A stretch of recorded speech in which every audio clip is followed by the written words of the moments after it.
Chers frères et sœurs dans le Christ,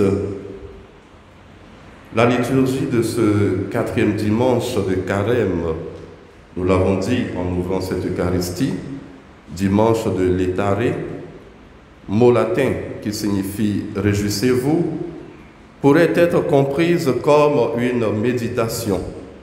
Une méditation sur le mystère de la croix du Christ. La mort de Jésus, nous le savons, sur la croix, tisse entre Dieu et les hommes une relation nouvelle, un amour sans limite. Mais la manifestation de cet amour a été pour Jésus l'acceptation de sa passion et de sa mort.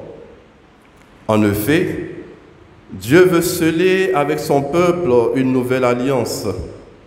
Mais ce qu'il y a de nouveau dans cette alliance et que rappelle la première lecture de ce jour, c'est un renouvellement total de l'homme plutôt qu'un changement de clause de l'alliance. Renouvellement de l'homme qui sera parfaitement accordé du fond de son cœur aux appels de Dieu sur lui. Renouvellement de l'homme qui se voudra du peuple que Dieu conduit vers la délivrance non plus de l'esclavage de l'Égypte, mais celui de tout péché. Renouvellement de l'homme qui entrera dans une connaissance intime de Dieu, faite d'une communion quotidienne à son amour et à sa volonté. Le prophète Jérémie l'avait déjà annoncé dans sa prédication. « Voici venir des jours, déclare le Seigneur, où je conclurai avec la maison d'Israël et avec la maison de Juda une alliance nouvelle. » Ces jours, frères et sœurs, sont arrivés. Et c'est avec Jésus que s'opère ce renouvellement total de l'homme.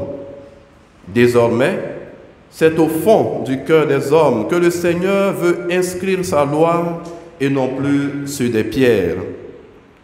L'exil des Juifs, organisé par Nabuchodonosor après la destruction du Temple, et le retour de captivité, autorisé par l'édit de Cyrus, sont, pour l'auteur du livre des Chroniques, l'occasion d'une lecture religieuse de l'histoire. Le Seigneur n'est pas infidèle à son alliance avec Israël. C'est plutôt le peuple qui s'est détourné de lui, qui s'est moqué des prophètes et s'est fourvoyé dans l'idolâtrie. Le peuple s'est lui-même acheminé vers la catastrophe, mais Dieu reste fidèle. Voilà pourquoi le pape François, dans son adresse, parle de la nostalgie du séjour en Égypte. Le peuple s'est lui-même acheminé vers la catastrophe, mais notre Dieu reste toujours fidèle. Le mystère de l'alliance que Dieu veut sceller avec son peuple par la croix nous apprend, frères et sœurs, que de plus que le Dieu qui appelle l'homme à entrer dans l'alliance avec lui est un Dieu qui parle, un Dieu qui vient sans cesse à la rencontre de l'homme en se faisant connaître dans un dialogue. Le mystère de cette alliance exprime cette relation entre Dieu qui appelle par sa parole et l'homme qui répond dans la claire conscience qu'il ne s'agit pas d'une rencontre entre deux parties contractantes situées sur un même pied d'égalité. Ce que nous appelons l'ancienne et la nouvelle alliance n'est pas non plus un acte d'entente entre deux parties égales, mais un pur don de Dieu.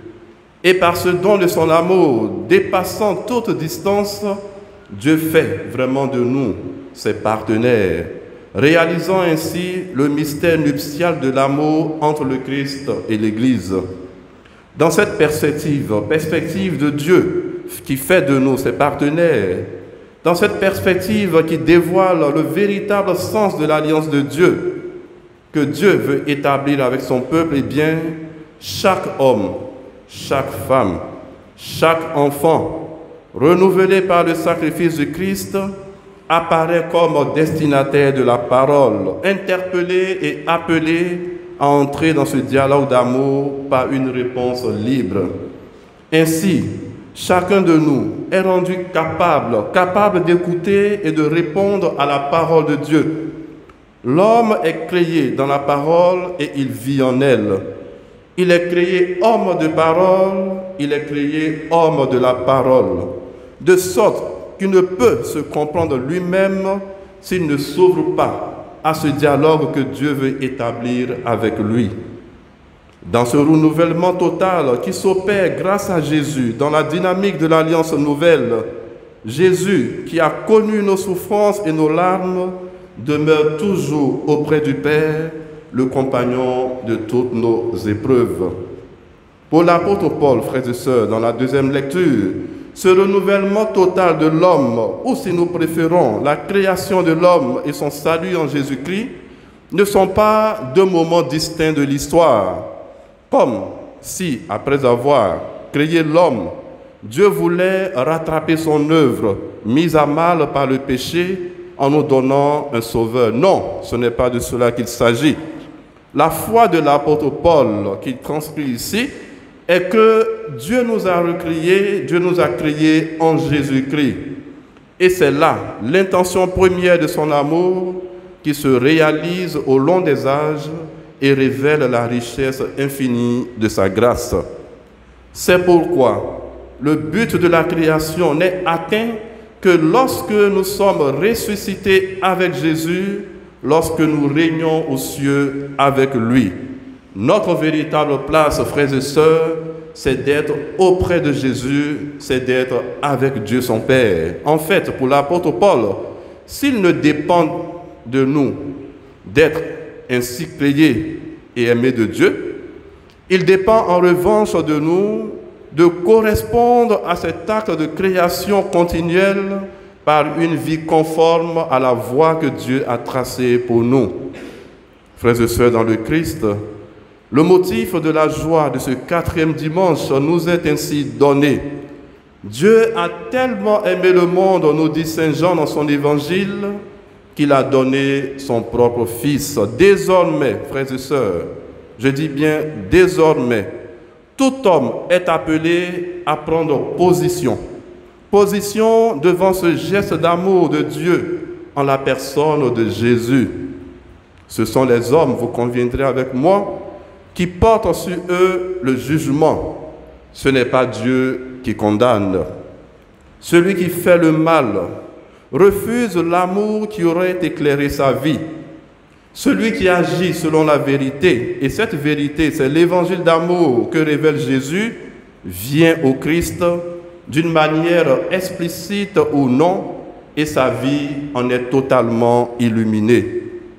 La joie de ce dimanche, de ce 4e dimanche de Carême, la joie du chrétien, ou tout simplement du croyant, c'est finalement d'anticiper ce qui sera la joie éternelle du face-à-face avec Dieu.